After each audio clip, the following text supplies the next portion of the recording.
Hi, everybody. I'm Sonali Basak with Bloomberg Television. I'm the Wall Street reporter for Bloomberg. And with me, I have Kewsong Lee. He is the CEO of Carlyle, and he's been the sole CEO for just over a year now. He has a goal of reshaping Carlyle into a more modern institution, and they are making a lot of changes over there in the past year. We are missing Marcy Frost today, the CEO of CalPERS. However, we'll still be speaking to a lot of the initiatives that CalPERS and Carlyle are embarking on together. Q, thank you for joining us.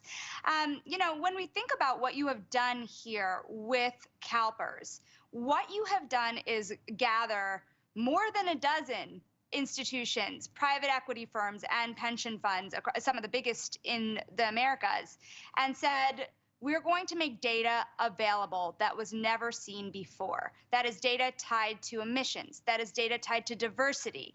And the goal is to ultimately track progress in those arenas. What kind of feedback have you been getting in the week that that's been announced? And what kind of progress do you think that can be created from such an initiative? Well, Sonali, first of all, thanks for having me. It's great to be here.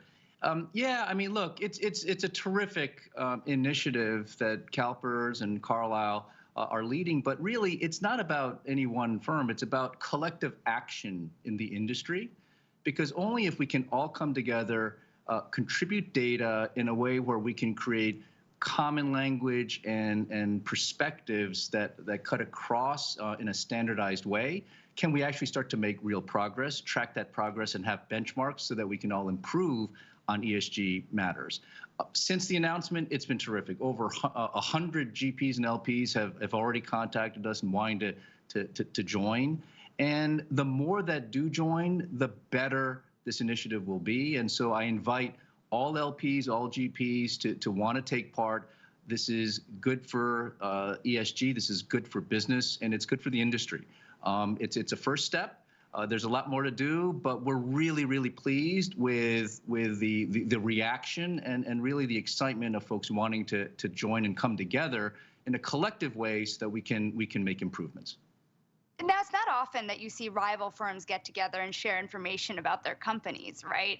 What is the incentive that they have to do this with you in order to make a move that really, at the end of the day, may dictate where capital goes based on ESG initiatives? Well, look, it's not really about any one firm. It's about all of us. And I think it's fair to say the obvious, the environment is shared by everybody, right? So we're all trying to make a difference. But it's also good business for us to do this. And I'll tell you why. Right now we have different types of data requests coming in from different types of LPs. We have GPs that are tracking different data metrics, contributing it in different formats in different ways. And quite frankly, none of us can make sense of the data despite all of our good intentions, because it's not a common standard and there aren't well-defined metrics that we're consistently tracking. And so for us all to be able to come together to do this, it only just makes each and every one of us in our industry better. So there's a self-motive, we're all self-interested here in the sense that this actually improves performance. And I know at Carlyle, this is a cultural thing. It's a mindset thing. We're trying to drive better performance at all of our companies, because in our view, if we build better companies, they perform better. And if they perform better, we can drive better performance and returns for our LPs. Yeah, this is interesting. This is data you're going to be sharing about portfolio companies, but Carlyle itself has gone into many of its own ESG initiatives, tying comp to diversity initiatives, incentives tied to diversity goals. Can you speak a little to how you are seeing these changes from a business perspective? Why is this so important for you to do? And what has it meant in terms of either talent retention or attracting more capital? Tangibly, what's come of this? Sure. It goes back to what I said, which is this for us is cultural. It's a mindset. We can't talk about ESG as just a topic or a check the box with respect to diligence. And the reason I say it in this way is if we're focused on driving a mindset of trying to improve everything we do. And we at Carlyle have to hold ourselves accountable to that as well. I think it drives better decision-making and better performance. So, some examples of that. In terms of diversity, we have over 50% of our AUM led by women. We have unconscious bias training for all of our employees. Over 80% of our employees go through that training. At our portfolio companies, we're putting more diversity into our boards of our portfolio companies. Just a recent stat: first 6 months of this year, 60% of all of the board members that we've introduced to our portfolio companies are from diverse backgrounds. We're putting in credit facilities at our portfolio companies, which are linked to improvement in ESG matters. So, for instance, we have one company where if they reduce their water usage, their cost of capital comes down. Or at Carlyle, we have subscription facilities whereby if we can improve diversity at our portfolio companies, Carlyle's cost of borrowing goes down. And then, of course, with respect to compensation and career tracking, we've implemented throughout Carlyle that this is an important element in the discussion as to whether or not you get promoted or what your bonus is going to be. You can't rely on one silver bullet. You got to have a lot of different actions. You can see from what we're trying to do, we're integrating and taking an approach that this isn't just a topic where we're trying to cosmetically say, let's make a few demographic improvements and show some initiatives. What we're trying to do is integrate into our culture and integrate into our mindset, integrate into our approach. Everything we do has to be about driving better performance and improving companies so that we can perform, and we hold ourselves to that same high standard. Right. Now, Q, the thing that's interesting as well, Marcy had previously told me that employee engagement, which is one of the metrics that you are using in this data reveal, is going to be a big factor in how she invests in companies because she believes that better engagement means better performance. Now, for you, how does that play out in terms of the return to work conversation? Because you've made some interesting decisions in terms of slow walking that return to office vis-a-vis your peers, as well as giving employees a full week off in August for the means of their mental health. And so, do you think that Wall Street is rushing it at the risk of losing talent? And why are you taking such a measured approach? Yeah, well, I'm not going to comment what others are doing, but I can share with you what Carlyle is doing. And I'm really proud of our team and how we've managed through this crisis. We're fortunate. We have close to 30 offices in 5 continents, and we've been seeing this pandemic and the impact in different regions, different cultures, different offices, and we're learning from each other and sharing information so that we can try to figure out what the right answer is for us. I can tell you here in the States, we've embraced hybrid. We've mandated the vaccinations. We have been very transparent with our employees throughout this period of time, and we've communicated well to our people, and we've established trust as to how we're thinking about things, what we know, what we don't know, and we're all working so well and under such a difficult circumstances with respect to remote work. I call it living at work. I don't call it work from home.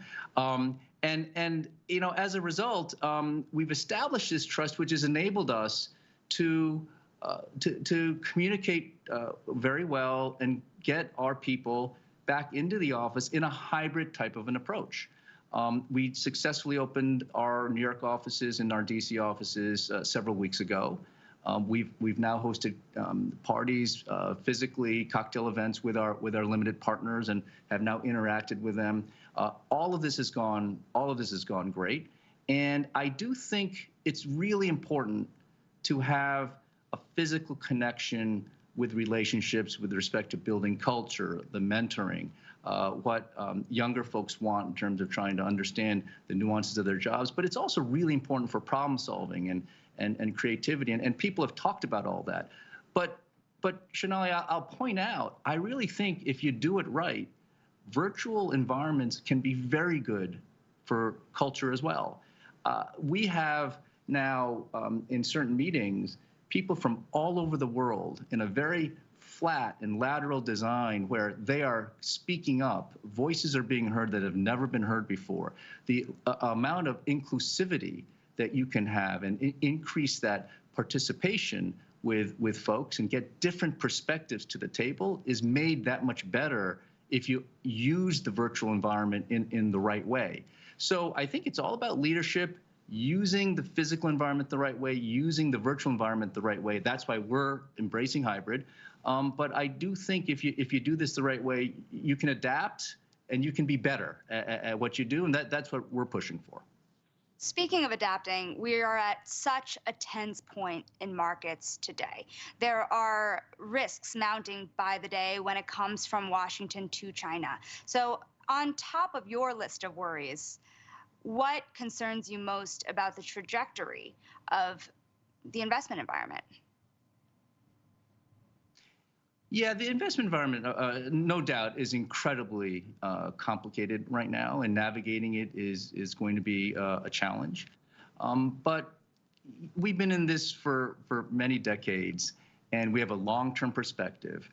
And I think it's important to understand that where there's volatility, where there are complications and complexities, there's also huge opportunity. And if there's one thing I've learned with respect to the challenges over the past 2 years, Carlyle is able to pivot and move to opportunity incredibly well because of our platform. So if you have kind of a global perspective, deep industry expertise, and an ability to do buyout deals and growth deals, an ability to think about private equity and private credit, an ability to think about real estate as well as infrastructure, you now can see that that's the playing field we have where we can pivot to and move to where the opportunities are going to be in light of all of the complexities you're seeing. Some of the things that I am worried about, or we're very focused on, if you think back a couple years, accommodation, the fact that there was fiscal spending, and then the resurgence you saw off of controlling COVID, are now probably going slightly in the other direction, right? The Fed's talking about tapering, so you could see, it's still going to be accommodative, but maybe a little bit less accommodative. Certainly the fiscal spending, everyone's talking about that right now. Not so sure it's going to be as large as people initially thought. And then the bounce back of the economy, certainly it has bounced back, but it is decelerating. It's growing, but not as fast of a rate as it was 6 months ago or a year ago because of the bounce back. All three of those things are potential headwinds. Now, you have to balance that, though, Sonali, with the fact that technology is creating real change, business models, new companies that are disrupting, as well as incumbents that are embracing digital and technology to create opportunity and drive better performance. All is creating enormous opportunities around the world, and so it's appreciating both is really the key here. Well, there's a big debate about deflationary trends versus inflation, of course, which we're seeing much of now. How much does inflation concern you in this world right now? A little bit of inflation is not the worst thing in the world, and we are very focused in on it. But I'm much more worried about the impact on interest rates and valuation multiples. Certainly, asset prices are incredibly high. You're seeing that driven for a whole bunch of different factors, one of which is very, very, very, very low interest rates. And to the extent that transitory price pressures become a little bit less transitory and gets built into inflation expectations, and to the extent that through policy or other things you see rates start to back up or valuation multiples start to come down, you could see corrections. Certainly China has already gone through a bit of a correction. We may be seeing a little bit of that right now. Who knows? But look, we're in the long-term business. Whenever things like this happen, it creates opportunity. Personally, a healthy correction is not necessarily a bad thing. All expansions need some type of healthy correction to ensure that excesses are restored, that balance occurs, and that some crazy behavior gets pushed out, right? And so I personally, while it could be painful, a healthy correction is not necessarily a bad thing. So then do you think that right now is a good time to be selling assets given where valuations are? We're lucky. We're always selling and we're always buying, right? Valuations are high and we're going to take advantage of that.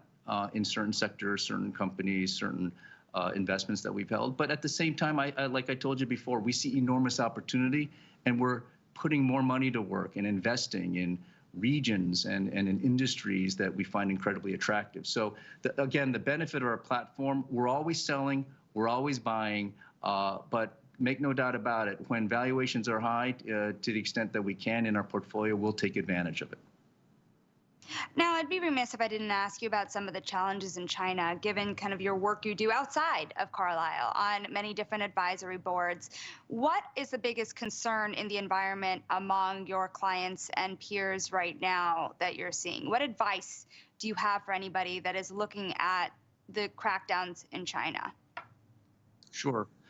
Well, it is one of the most important issues of the day, obviously. My perspective on this is, and clearly there are some, and I've described it this way, some short-term bumps, but that region of the world always has some short-term bumps along the way. But the bigger picture, when you step back, and when I talk to CEOs and CIOs around the world, they're underexposed. They're under-allocated to that region of the world for what that region of the world represents to the global economy.